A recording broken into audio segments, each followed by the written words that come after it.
मी आदित्य ठाकरे यांचं प्रथम मी कौतुक करेन. कधी नव्हे ते त्यांनी कबूल केलं की आम्ही देणारे आहोत, कोल्ड कॉफी देणारे, आणि ते स्वतः घेणारे आहेत हे त्यांच्या वक्तव्यातून दिसून आलेलं आहे आणि त्यांनी स्वतः कबुली दिलेली आहे. कायम यांनी दुसऱ्याच्या खिशातलंच घेतलेलं आहे, स्वतः कधीही दिलेलं नाही. ही त्यांची वृत्ती आहे. कोल्ड कॉफी मागवणं आणि इतर गोष्टी मागवणं, स्वतःच्या खिशातनं कधीच त्यांनी कार्यकर्त्याला काय दिलेलं नाही आणि त्यांनी ही कबुली दिलेली आहे. त्याच्याबद्दल मी प्रथम त्यांचं कौतुक करतो. आणि यांनी काय आम्हाला शिकवावं की त्यांचे पराभव होतील, इकडे निघून जातील, तिकडे निघून जातील. माझं त्यांना आव्हान आहे, त्याच कल्याणमध्ये हिंमत असेल तर या ना, उभं राहा ना.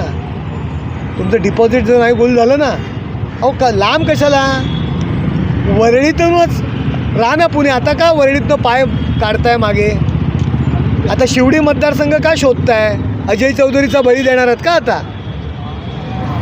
आता तुम्ही सुरक्षित शिवडी मतदारसंघ शोधताय, पण वरळीमध्ये तुमच्यात हिंमत नाही आहे उभं राहण्याची. त्याच्यामुळे तुम्ही आम्हाला पाडापाडीच्या आणि पळून लावण्याच्या भाषा करू नये आणि स्वतः घेणारे आहेत याची कबुली दिल्याबद्दल तुमचं मी कौतुक करतो.